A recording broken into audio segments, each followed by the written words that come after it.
He grabbed her arm when she reached for the door handle, not gently. His fingers wrapped around her wrist, and he pulled her back into the room and looked at her the way he looked at things that had disappointed him, with the specific contempt of a man who considers disappointment a personal insult. "You're wearing that," he said. It wasn't a question. It was the verdict delivered at the end of a trial she hadn't known was happening. Sarah Voss looked down at the dress. Midnight blue. Floor length. She had bought it 3 months ago for exactly this evening, the Alderton Foundation Gala, the most important event on his calendar, the one he had told her 12 times she needed to be perfect for. She had paid more for it than she had ever paid for anything she wore. She had tried it on for him twice before tonight, and he had said nothing. Now he said, "You look plain. Change. We leave in 20 minutes.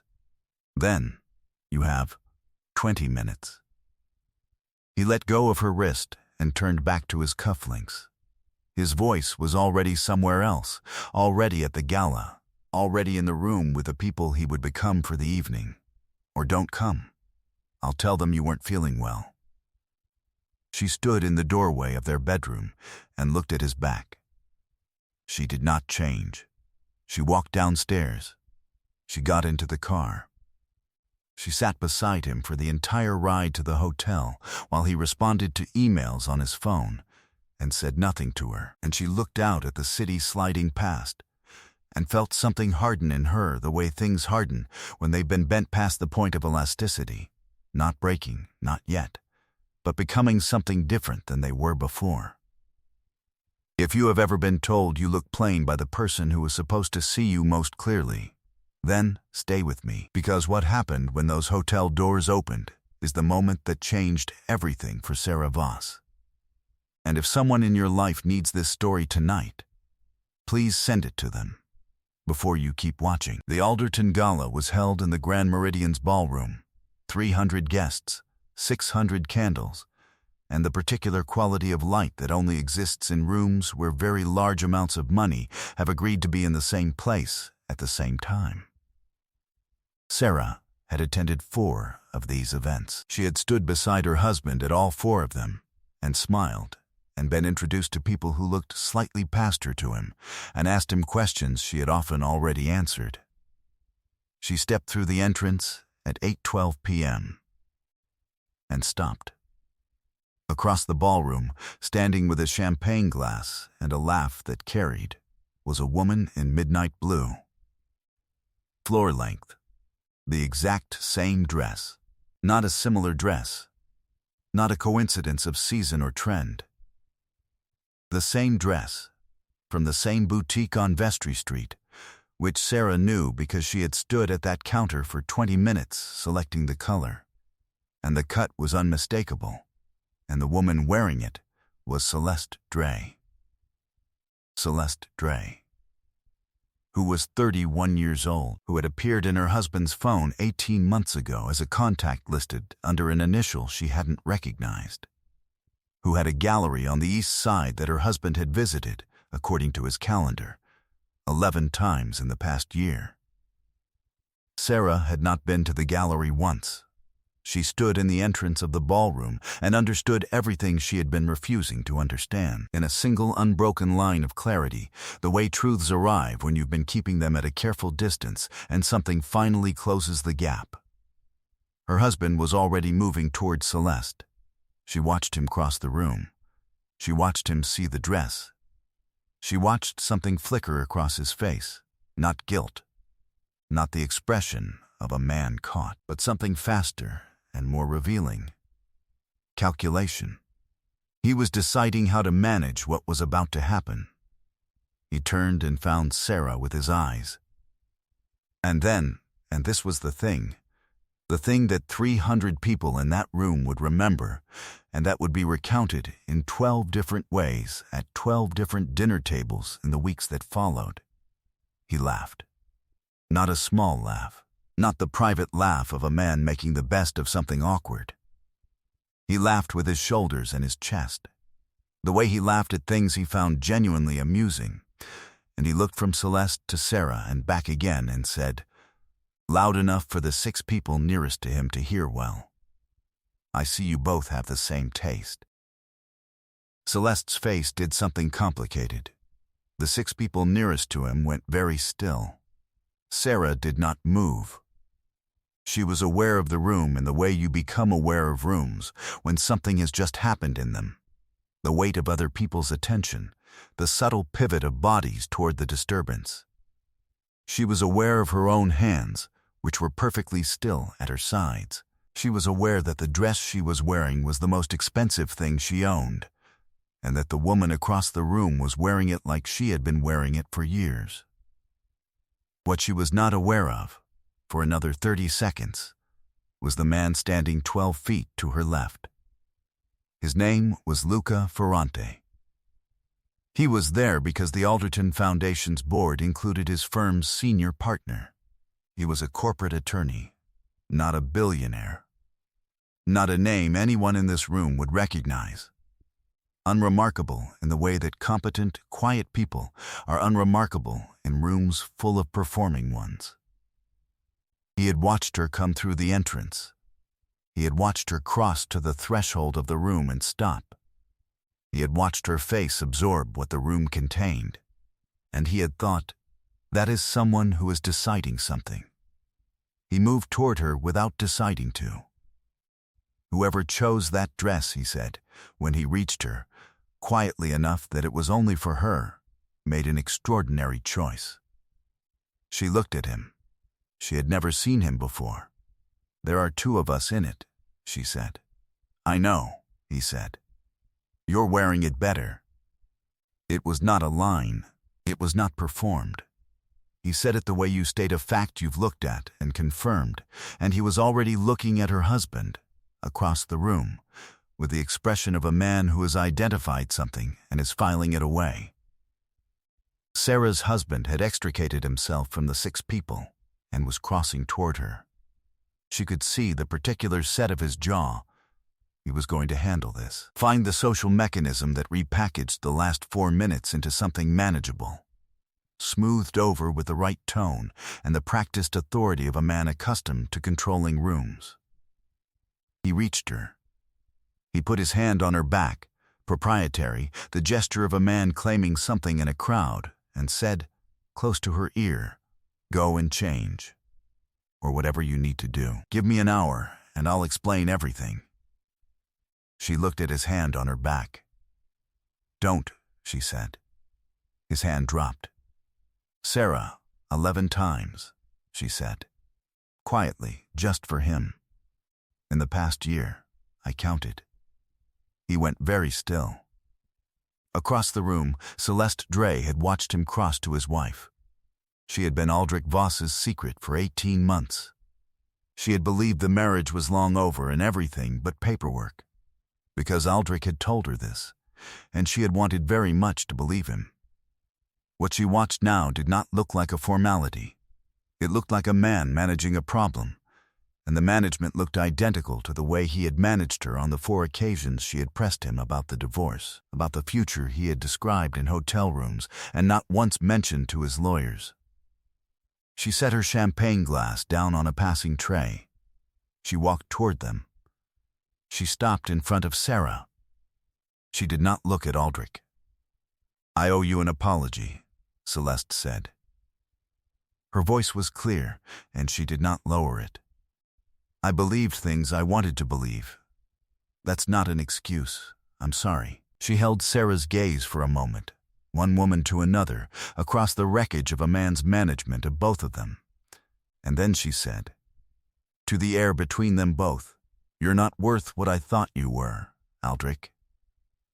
She turned and walked toward the exit. She did not look back. The 8 people within earshot had heard every word. Aldrich stood with his mouth open and his champagne glass tilted at an angle that suggested his attention had entirely abandoned his hands. Luca, to Sarah's left, said nothing. He simply did not move away. His presence was its own kind of answer. The answer to the question of whether she was alone in this room. which was the question that had been pressing against her chest since the moment she stepped through the doors and saw the dress. "I need to tell you something," Lucas said, and this time his voice was not low. He turned toward her fully, in front of the 8 people who had heard Celeste, in front of her husband who had heard Celeste, in a room where attention had begun its quiet migration toward this corner. "I've seen you at these events before. I've watched you hold entire conversations for 2 people, answer questions he didn't hear, cover for silences he didn't notice. I've watched you do it with more grace than anyone in this room deserved. And tonight, you walk through those doors in the most difficult possible moment, and you still look like the only person in here who belongs." He said it to her. In front of her husband, in front of the 8 people. In a room of 300. Aldrich Voss's face did something that it very rarely did in public. It lost its architecture. The specific structure that money and success build in a man's face over time. The confidence, the certainty, the practiced ease of someone accustomed to being the one who decides, simply fell away. And what was underneath it was uglier and more uncertain than anything he had shown a public room in 20 years. "You're done," Aldrich said. His voice was aimed at Luca, but it was not steady. "I don't know who you are, but you are done in this room. My name is Luca Ferrante. I work for Callaway and Brent. You signed with them in 2019. What you just said is not a threat I'm afraid of." He looked back at Sarah. "I'm sorry you've had to stand in this room tonight," he said. She looked at this man she had never met before 40 minutes ago and felt something she had not felt in a very long time, the sensation of being seen without any part of her being managed. Aldrich said her name. Once, twice, the second time his voice cracked. Not controlled, not calculated. The sound of something structural giving way. A man who has been performing certainty for a very long time, discovering the performance has run out of material. His champagne glass tilted in an unsteady hand. 300 guests had stopped pretending to have other conversations. "Sarah," he took a step toward her, and then, in front of 300 witnesses, in a ballroom lit by 600 candles in the most photographed venue in the city, Aldrich Voss did something that the 6 people in his immediate circle would spend the rest of the year processing. He went down on one knee. A silence moved through the room like a current. "I was wrong," he said. His voice was barely controlled. "I was wrong about everything. Don't leave, please don't." She looked at him on the floor. She looked at him for a long moment, at the man who had grabbed her wrist and called her plain and laughed in public at her expense, and managed her across 12 years, and sat beside her in a car for 40 minutes and said nothing. "Get up, Aldrich," she said. Quietly, with complete finality. "This room has seen enough." She turned to Luca. "I'd like to leave now," she said. "Yes," he said. He offered her his arm, and she took it, and they walked through the 300 people, who parted the way rooms part when something has been decided, and there is nothing left to say. Aldrich was still on one knee when they reached the door. The lawyer his firm dispatched on Monday morning found him in a state his assistant would later describe only as unprepared. The divorce filing that Sarah had instructed her own attorney to prepare, she had called from the car.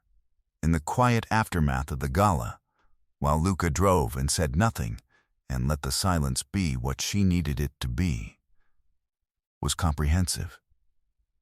12 years of assets, the Voss Foundation she had built alongside him, whose annual fundraising she had personally chaired for 8 consecutive years, which was actually registered under her name alone because she had handled all the original paperwork. Aldrich's team contested this for 4 months and did not win. He also lost 3 board seats in the restructuring that followed because 2 board members had been at the gala and 1 had not but had seen the photographs. And photographs from a room of 300 people at a charity event in a major hotel move through a certain kind of professional network, the way fast water moves through a narrow channel. It took Lucas 6 weeks to ask her to dinner. He had wanted to give her time that was genuinely hers and not occupied by someone else's timeline. She had said yes. They had eaten at a restaurant where no one knew her as Aldrich Voss's wife, where the waiter had said, when he brought the menus, "What can I get for you?" and looked at her, not past her. And it had seemed like such a small thing and had been so entirely not small.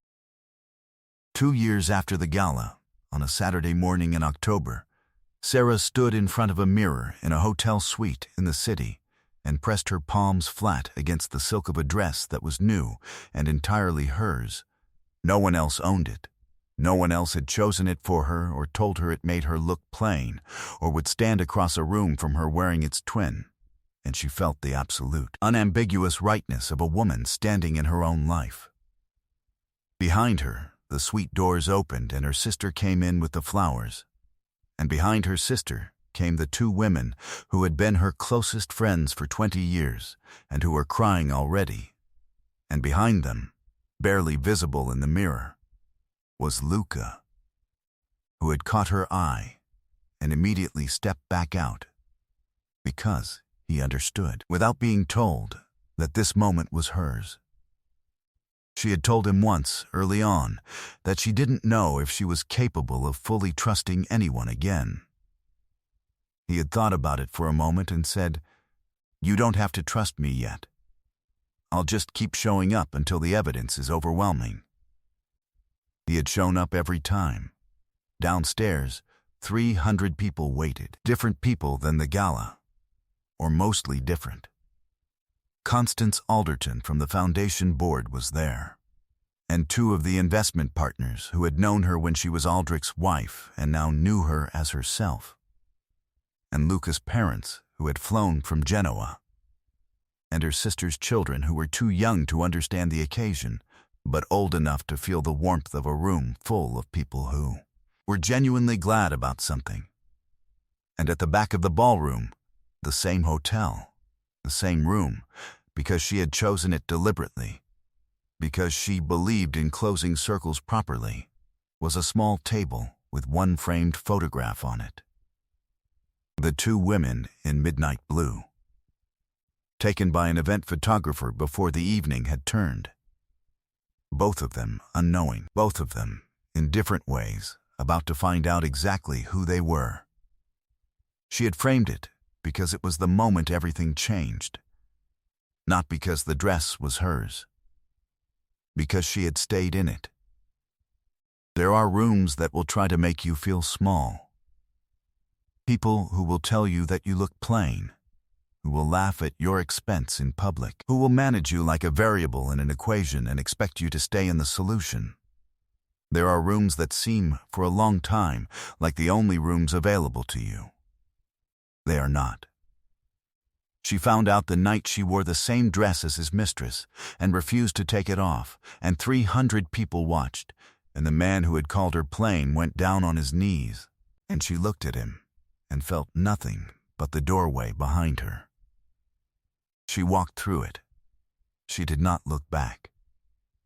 If this story found something in you tonight, please share it and subscribe so you never miss what comes next.